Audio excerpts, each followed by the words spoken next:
নমস্কার, আবার চলে এসেছি আমি অমিতাভ আপনাদের সাথে। মাইন্ডফ্রেশে সকলকে স্বাগত। গুয়াহাটির দ্বিতীয় দিন আমরা আজকে দর্শন করব দেবী কামাখ্যার।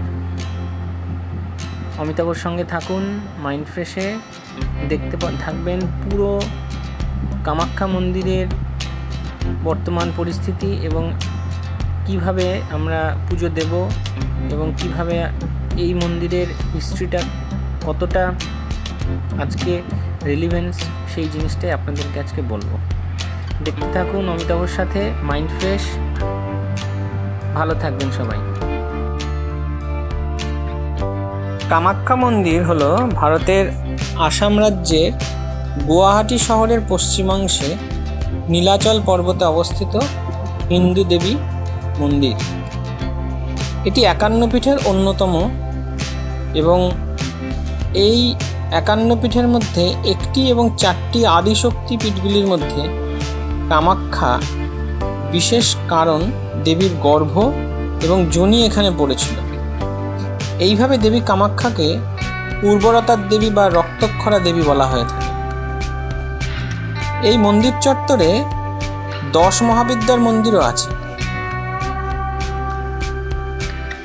এই মন্দিরগুলোতে 10 মহাবিদ্যা সহ মহাকালী, তারা, ষোড়শী, ত্রিপুর সুন্দরী, ভুবনেশ্বরী বা জগদ্ধাত্রী, কামাখ্যা, শৈলপুত্রী, ব্রহ্মচারিণী, মঙ্গলচণ্ডী, কুষ্মাণ্ডা, মহাগৌরী, চামুণ্ডা, কৈশিকী, দ্রাক্ষায়ণী সতী, চন্দ্রঘণ্টা, স্কন্দমাতা, কালরাত্রি, কাত্যায়নী, সিদ্ধিদাত্রী, শাকম্ভরী, হৈমবতী, শীতলা, সংকটা নাশিনী, বনচণ্ডী, দেবী দুর্গা, মহাভৈরবী, ধূমাবতী, ছিন্নমস্তা, বগলামুখী, মাতঙ্গী ও দেবী কমলা, এই 30 দেবীর মন্দিরও রয়েছে।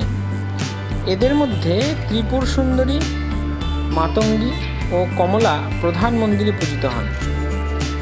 অন্যান্য দেবীদের জন্য পৃথক মন্দির আছে।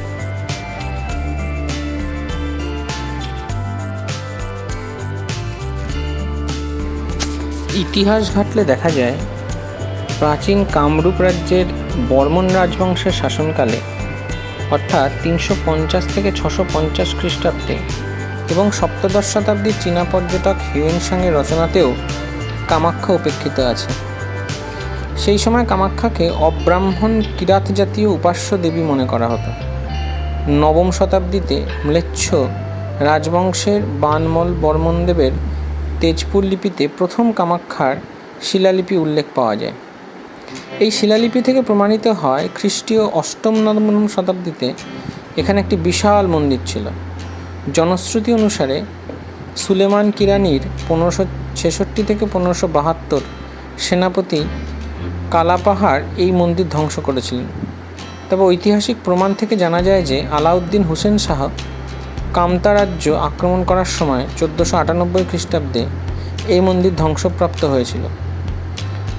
কোচ রাজবংশের প্রতিষ্ঠাতা বিশ্বসিংহ এই ধ্বংসাবশেষ খুঁজে পান। তিনিই এই মন্দিরে পূজার পুনঃপ্রবর্তন করেন। তবে তার পুত্র নরনারায়ণের রাজত্বকালে 1565 খ্রিস্টাব্দে এই মন্দিরটি নির্মাণের কাজ শেষ হয়। পুনর্নির্মাণের সময় পুরনো মন্দিরের উপাদান ব্যবহৃত হয়েছিল। তবে অহোম রাজ্যের রাজারা এই মন্দিরটি আরও বড় করে তোলেন। অন্যান্য মন্দিরগুলিও পরে নির্মিত হয়।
মন্দির দর্শনের জন্য আপনাদের কুপন সংগ্রহ করতে হবে।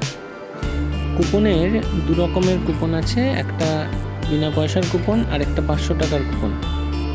আমরা যেদিন গেছিলাম সেদিন বিনা পয়সার কুপনের জন্য আমাদের লাইন দিতে হয়েছিল এবং লেখা ছিল 2000টা টিকিট দেবে। পরে জানা গেল ওর মধ্যে 500টা টিকিট আর 500 টাকার করে অন্য জায়গা থেকে পাওয়া যায়, কিন্তু আমরা গিয়ে ওখান থেকে আর পাইনি। শেষকালে অনেকক্ষণ লাইনে দাঁড়িয়ে, প্রায় 2 ঘন্টার কাছাকাছি লাইনে দাঁড়িয়ে আমরা সেই সাদা কুপন থেকে একটা হলুদ কুপন আমরা সংগ্রহ করলাম এবং তাতে করে সবার মধ্যে তো খুবই আনন্দ যে আবার আমরা হলুদ কুপন পেলাম, এইবার হয়তো ঠাকুর দর্শন করতে আর বেশি সময় লাগবে না। এই দেখুন একটা হলুদ কুপন। এখানে এবার কামাখ্যা দেবালয়ে প্রবেশের আমরা এন্ট্রি পাস পেয়ে গেলাম। চলুন এবার দেখা যাক আবার কত সময় লাগবে।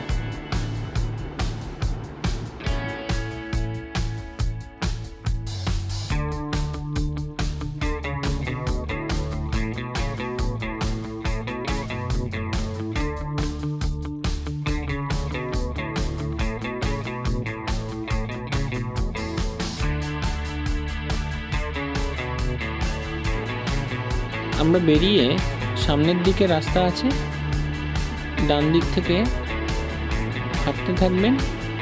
হাঁটতে থাকলেই দেখা যায় কিছু দূর যাওয়ার পর আবার একটা ডান দিকে রাস্তা আছে। দেখুন আমরা এগোচ্ছি, ওই যে দেখা যাচ্ছে সামনে ডান দিকে যে রাস্তাটা, সেটা থেকেও প্রবেশ করবেন না। যেদিকে গাড়িগুলো দাঁড়িয়ে আছে ওইদিকে যাবেন না, একদম নাক বরাবর সোজা চলে যাবেন। ওখানে লেখাও আছে, অ্যারো দিয়ে ডিনোট করা আছে, কোনো অসুবিধা নেই। বেশিক্ষণ আপনাদের হাঁটতে হবে না। এখান থেকে একদম সোজা নীলাচল পর্বতের উপর কামাখ্যা মন্দির। আর আপনারা এখান থেকে ডালা নাও নিতে পারেন, উপরেও ডালা পাওয়া যায় ঠাকুর পুজোর জন্য সরঞ্জাম, কোনো সমস্যা হবে না, ওখান থেকেও গ্রহণ করতে পারেন।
মন্দির অঞ্চলে প্রবেশ করার পর আমরা কোন দিক থেকে অ্যাকচুয়ালি পুজো দিতে যাব সেই দিকটা একটু দেখে নিই। প্রথমেই মন্দিরের সামনেই গর্ভগৃহ, সেই গর্ভগৃহ থেকে একটু এগিয়ে ডান দিকে কতগুলি সিঁড়ি রয়েছে, এই যে সিঁড়িগুলো দেখছেন সেখান থেকে ওপরের দিকে উঠে যাবেন। ওপরের দিকে উঠে একদম সোজা চলে যাবেন, যেখানে আপনি আবার নতুন করে লাইন দেখতে পাবেন। পুজোর জন্য অবশ্যই লাইন দিতে হবে। আমরা সেই হলুদ কুপনটা নিয়ে আবার ডালা নিয়ে জুতো ছেড়ে আমরা লাইন দেওয়ার জন্য এগোলাম। তখন একটু বৃষ্টি পড়ছিল বেশ। চলুন দেখা যাক কোথায় আমরা গিয়ে এখন লাইন দেব।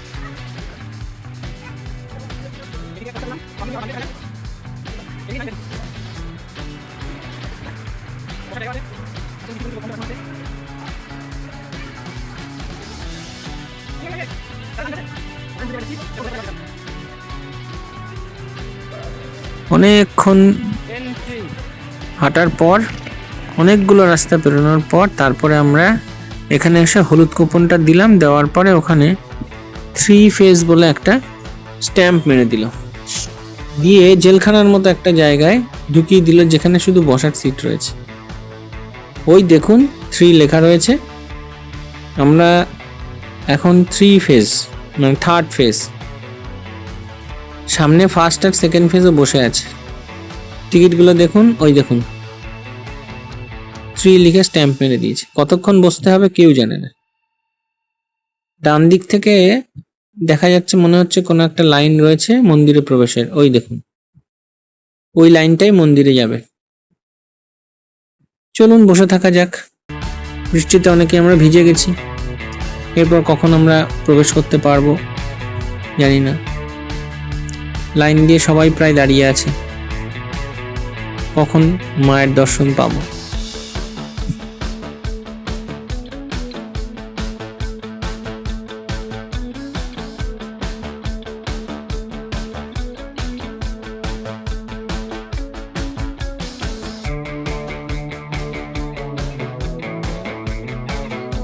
এই যে ঘরটা দেখছেন সামনে, এই ঘরটাতে অ্যাকচুয়ালি বলি হয়। যারা মানত করে থাকেন ঠাকুরের কাছে, তারা এখানে বলিটা দেওয়া হয়। এবং বলি দেওয়ার রীতিটা একটু অন্যরকম হলেও পুরোটাই অন্যান্য মন্দিরের মতোই থাকে।